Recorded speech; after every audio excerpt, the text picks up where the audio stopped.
भक्तजनों जय माता दी। सोमवार व्रत कथा।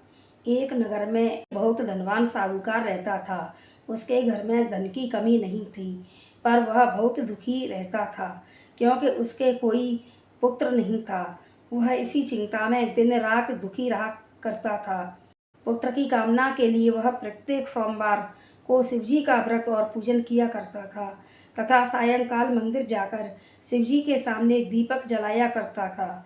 उसके इस भक्ति भाव को देखकर एक समय माता पार्वती ने शिवजी से कहा कि महाराज, यह साहूकार आपका अनन्य भक्त है, सदैव आपका व्रत और पूजन बड़ी श्रद्धा से करता है।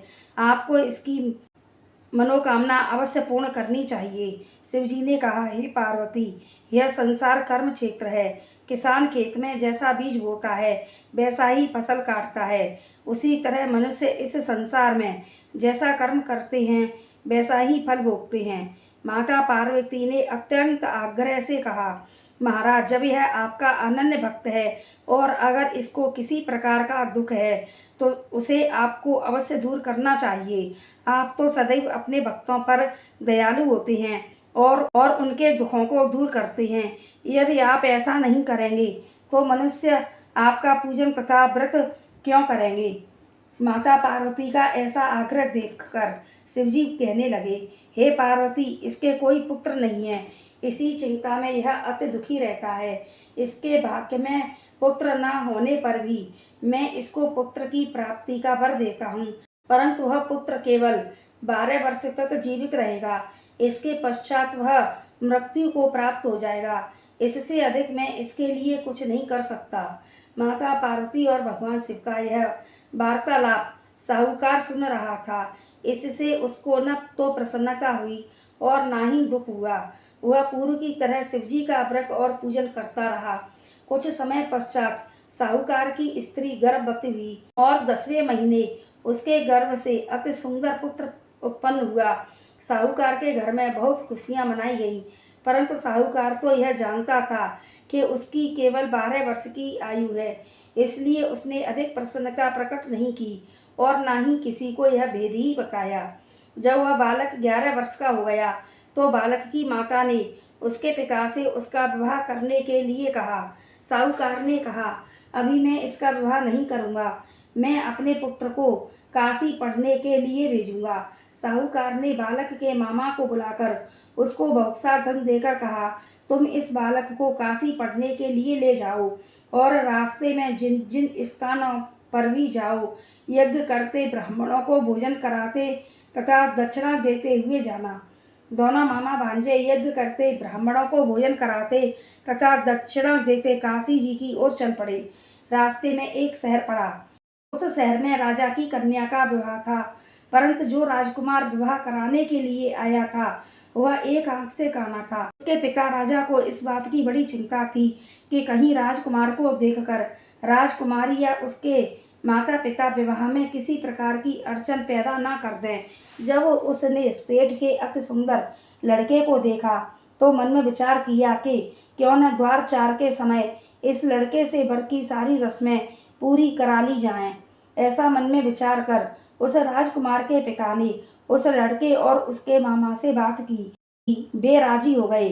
फिर उस साहूकार के लड़के को वर के कपड़े पहनाकर तथा घोड़ी पर बैठाकर कन्या के द्वार पर ले गए। सभी कार्य प्रसन्नता से पूर्ण हो गए। राजकुमार के पिता ने सोचा कि यह विवाह कार्य भी इसी लड़के से करा लिया जाए तो क्या बुराई है।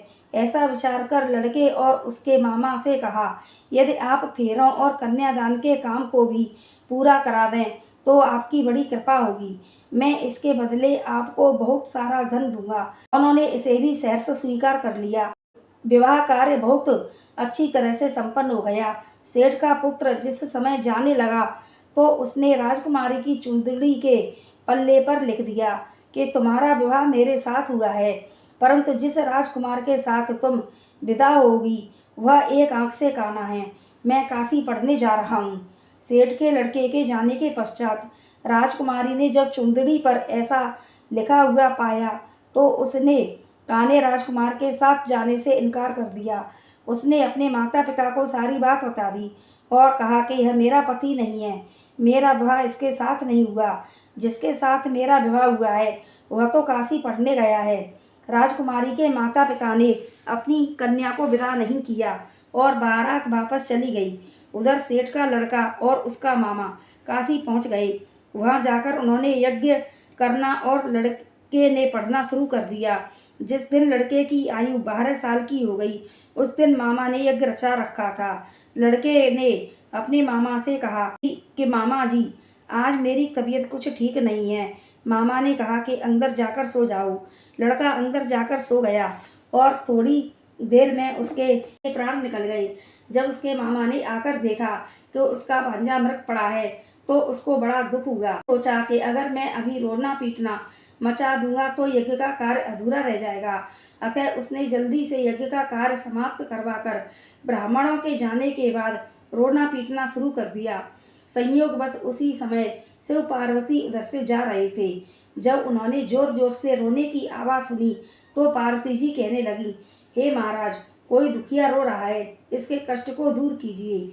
जब शिव पार्वती वहां पहुंचे तो उन्होंने पाया कि वहां एक लड़का मृत पड़ा है। माता पार्वती कहने लगी, महाराज, यह तो उसी सेठ का लड़का है जो आपके वरदान से उत्पन्न हुआ था। शिवजी ने कहा, हे पार्वती, इसकी आयु इतनी ही थी, वह यह भोग चुका है। तब पार्वती जी ने कहा, हे महाराज, इस बालक को और आयु दें, नहीं तो इसके माता पिता तड़प तड़प कर मर जाएंगे। माता पार्वती के बार बार आग्रह करने पर शिवजी ने उसको जीवन का वरदान दिया। शिवजी की कृपा से वह लड़का जीवित हो गया। इसके बाद शिवजी और पार्वती जी कैलाश पर्वत को चले गए। शिक्षा पूर्ण होने पर वह लड़का और उसका मामा उसी प्रकार यज्ञ करते, ब्राह्मणों को भोजन कराते तथा दक्षिणा देते अपने घर की ओर चल पड़े। रास्ते में उसी शहर में आए जहाँ उस लड़के का विवाह वहाँ की राजकुमारी से हुआ था। वहाँ आकर उन्होंने यज्ञ आरंभ कर दिया। उस लड़के के ससुर वहाँ के राजा ने उसको पहचान लिया और महल में ले जाकर उसकी बहुत आवभगत की। फिर बहुत से दास दासियों सहित आदर पूर्वक अपनी राजकुमारी और जमाई को विदा किया। जब वे अपने शहर के निकट आए तो मामा ने कहा कि मैं पहले तुम्हारे घर जाकर तुम्हारे माता पिता को खबर कर आता हूँ। जब उस लड़के का मामा घर पर पहुंचा तो उसने देखा कि लड़के के माता पिता घर की छत पर बैठे थे। उन्होंने यह प्रण कर रखा था कि यदि हमारा पुत्र सकुशल लौट आया तो हम राजी खुशी नीचे आ जाएंगे, नहीं तो छत से गिरकर अपने प्राण दे देंगे। उस लड़के के मामा ने आकर जब यह समाचार दिया कि आपका पुत्र आ गया है तब उनको विश्वास नहीं हुआ। तब मामा ने शपथ पूर्वक कहा कि आपका पुत्र अपनी पत्नी तथा बहुत सारा धन साथ लेकर आया है। तो सेठ प्रसन्नता से भर उठा। सेठ सेठानी आदर पूर्वक नीचे आई। बाहर आकर उन्होंने अपने पुत्र तथा उसकी पत्नी का भरपूर स्वागत किया। सभी प्रसन्नता के साथ रहने लगे। जो कोई सोमवार के व्रत को धारण करता है अथवा इस कथा को पढ़ता या सुनता है उसके सब दुख दूर होकर उसकी समस्त मनोकामनाएं सदा पूर्ण होती हैं तथा इस लोक में नाना प्रकार के सुख भोगकर अंत में सदा शिव के लोक को प्राप्त होता है। बोलो भगवान भोलेनाथ की जय। बोलो माँ पार्वती मैया की जय।